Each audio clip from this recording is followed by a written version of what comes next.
السلام علیکم میرے پاکستانیوں۔ Prevention of electronic crimes act 2016 میں آیا۔ اس وقت اس قانون کا بنیادی مقصد تو سوشل میڈیا پر جو جرائم تھے اس کی روک تھام تھا۔ تاہم اب ریسنٹلی جو اس میں امینڈمنٹ کی گئی ہے اور اس امینڈمنٹ کے ذریعے ایک سوشل میڈیا اتھارٹی کا قیام عمل میں لایا گیا ہے، جس کو یہ اختیار دے دیا گیا ہے اس اتھارٹی کو کہ کوئی بھی ایسی بات، کوئی ایسا مواد، کوئی ایسی اسپیچ، کوئی ایسی تبصرہ جو کہ حکومت کو ناگوار گزرے، حکومت سمجھتی ہے کہ یہ درست نہیں ہے ان کے خیال میں، تو وہ اس کے اوپر ایکشن لے سکتی ہے اتھارٹی، اور اس کو پراسیکیوٹ کر سکتی ہے اس صحافی کو، اس شخص کو جو کہ بات کر رہا ہے، اور اس کی سزا 3 سال ہے۔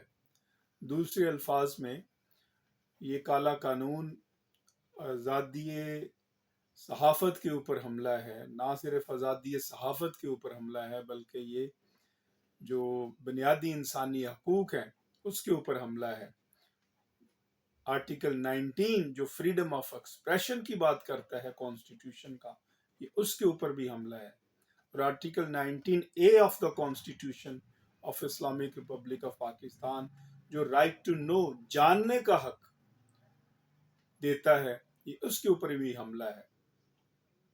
فیض نے کہا تھا کہ بول کے لب آزاد ہیں تیرے، تو یہ جو بول کے لب آزاد ہیں تیرے، یہ ہمیشہ جو اشرافیہ ہے یہ اس کو ناگوار گزرتی ہے۔ یہ بات اشرافیہ اپنے مزے میں ہوتی ہے، اور چونکہ وہ اپنی عیاشی میں ہوتی ہے، لہٰذا اس کو یہی ہوتا ہے کہ کوئی بھی بات نہ کرے، لہٰذا وہ بات کرنے والے کو گنگا کرنے کے لیے پھر اس طرح کے قوانین لے کے آتی ہے۔ اس قانون کی جتنی بھی مذمت کی جائے کم ہے، اور اس قانون کے اوپر نہ صرف جو پاکستان میں بیٹھے صحافی حضرات ہیں، ہمارے بھائی، وہ احتجاج کر رہے ہیں، بلکہ انسانی حقوق کے سے وابستہ جو لوگ ہیں وہ بھی سراپا احتجاج ہیں۔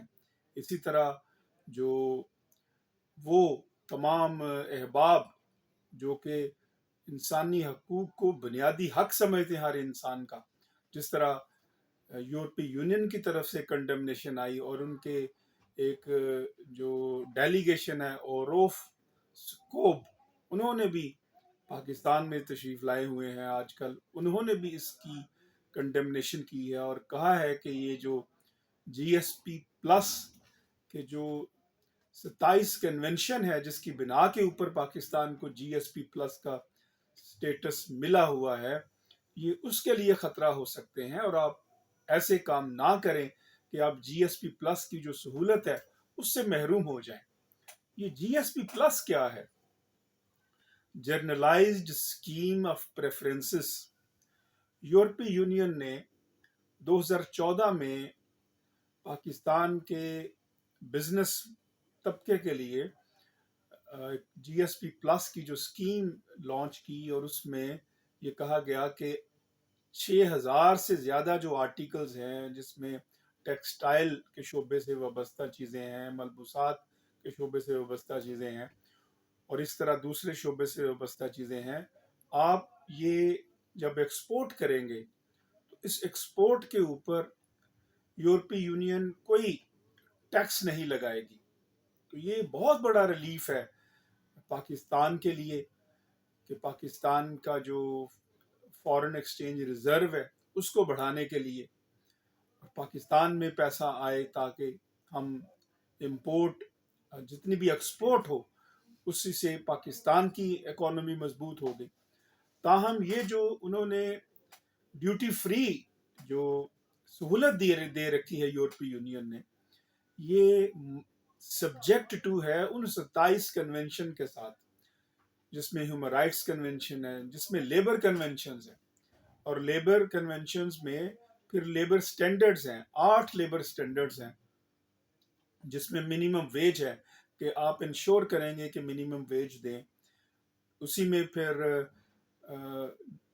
ٹریڈ یونین کا حق ہے کہ آپ انشور کریں گے کہ ٹریڈ یونین کا حق دیں. پھر اسی طرح جو کام کی جگہ ہیں وہاں پہ بہتر انوائرمنٹ دیں گے, آپ انشور کریں گے کہ یہ ساری چیزیں دیں. جو چائلڈ لیبر ہے آپ اس کا خاتمہ کریں گے. No child below the age of 14 shall be employed anywhere, یہ اس کے بنیادی سٹینڈرڈ ہیں. جبری مشقت کا خاتمہ, یہ اس کے سٹینڈرڈز ہیں. مجھے یاد پڑتا ہے کہ کوئی 3 برس قبل یورپی یونین کا جب وفد آیا تھا, ڈیلیگیشن ڈاکٹر سٹیون کی سربراہی میں, تو میری اس سے ملاقات ہوئی تھی.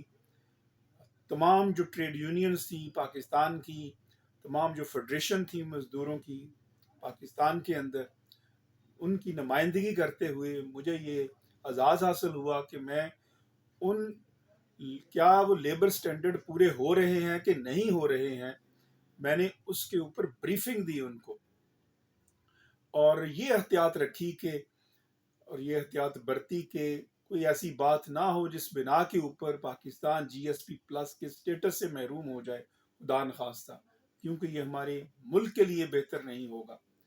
تاہم ان سٹینڈرڈز کو بہتر کرنے کی ضرورت ہے, اور اس کے اوپر کنسرن ہے عالمی اداروں کا, اور اسی طرح جس طرح یورپی یونین نے اظہار کیا ہے.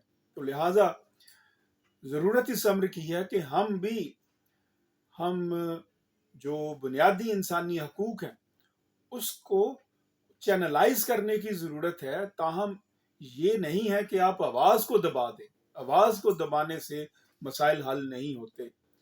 آواز آپ جو حق اور سچ کی ہوتی ہے اس کا سامنا کر کے اسی میں سے راہ نکالی جاتی ہے بہتری کی, تاکہ بہتر طور پر جو ہے وہ معیشت آگے بڑھے, بہتر طور پر سیاست آگے بڑھے. پاکستان نے اسی طرح یہ جو پولیٹیشینز ہیں سو کالڈ, جو صرف اپنے اقتدار کے لیے آتے ہیں, جن کا عوام سے کوئی کنسرن نہیں ہے, ان کے ساتھ پاکستان آگے نہیں بڑھ سکتا.